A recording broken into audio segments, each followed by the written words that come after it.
a magnificent past, a land full of historic treasures from 13 civilizations. I'm talking about Turkey, and as Aarti Kapoor Singh found out that even if you spend a short time in Turkey, you can see a number of great heritage sites.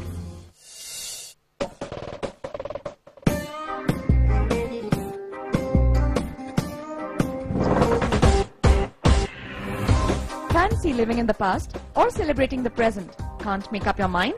Travel to Turkey and you will have the very best of both the worlds. Turkey has a 10,000-year-old heritage, much of which is still being uncovered. Its rich history is very much part of the present. Turkey reminds me of India in many ways. Its sheer natural diversity, immense sense of history and culture. It's a country caught between the past that hasn't quite caught up with the present yet. And then, of course, there's the food.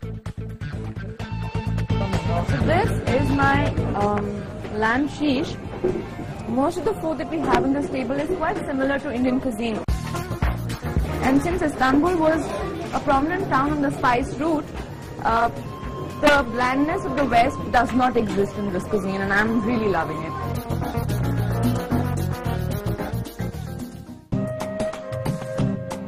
This is Taksim Square, the Oxford Street of Turkey. Home is where the booze and the hookah is. And this pedestrian street simply buzzes with life with the best watering holes, the best restaurants, and options for trendy shopping.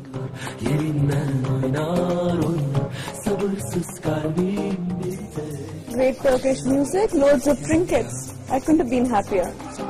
A typical souvenir to pick up is the Evil Eye charm. Turks are obsessed with the Nazar Banjuk, as it is known in the country.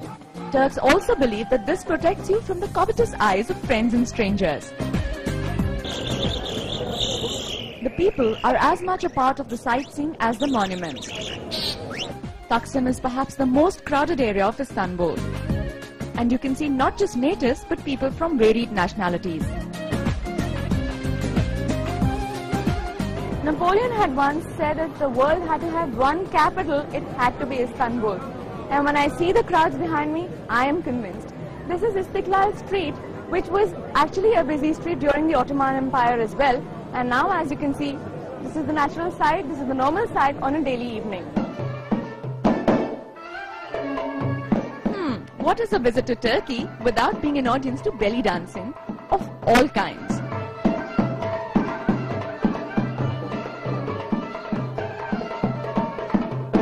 Most of Istanbul is an open-air museum.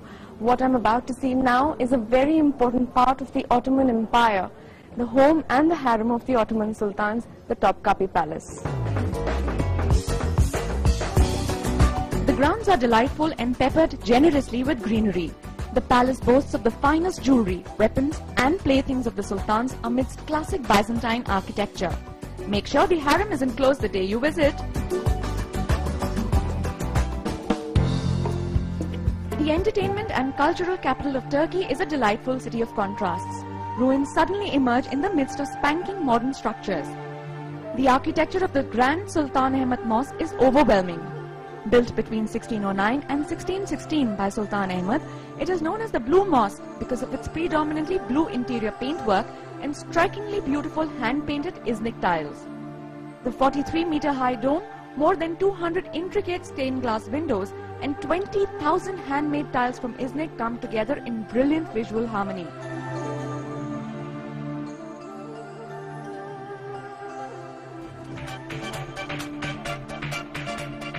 I also find a quaint shop-cum-museum of hand-painted Iznik tiles. Each one of them is handcrafted and costs a bomb, though sometimes they may be worth it.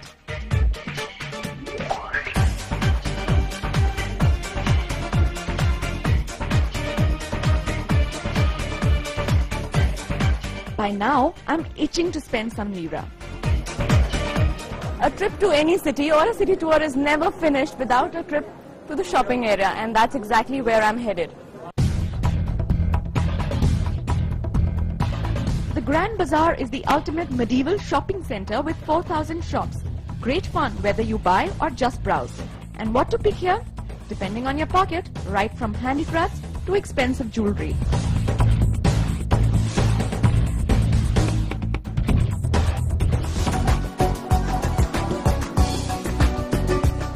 An important modern structure from the point of view of world history is this spice bazaar. This was the place where the barter and the exchange of spices brought in from Asia happened. Needless to say, it was an important landmark on the spice route as well.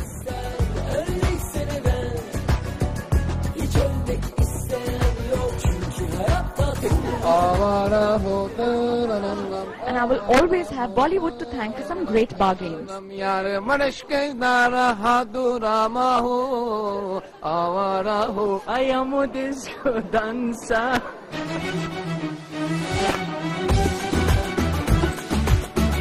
After a prolonged shopping spree, it was time to hop back into the Dolmash, oops, the minibus. And I obviously will not miss the architectural landmark of Istanbul, the Hagia Sophia, or the Holy Church of Wisdom, which is another great surviving example of Byzantine architecture. The church was converted into a mosque by the Turks and then into a museum in 1935. The rich mosaic and marble interiors and the mystic quality of light streaming through 40 windows gives an overpowering feeling of being transported to another era. Between the protective Black Sea in the north to the Mediterranean south, the most interesting part is the river Bosphorus that divides Istanbul into 2 continents. And this perhaps is the only magical city that is geographically divided into 2 continents, Asia and Europe. The 2-hour Bosphorus cruise is highly recommended as a perfect way to round up a trip of adventure and discovery. In Turkey, when faced with a dilemma, do as the Turks do. Go home or go hard. I leave Turkey knowing that this... Well, there's lots more on the other side of this break, so don't go away.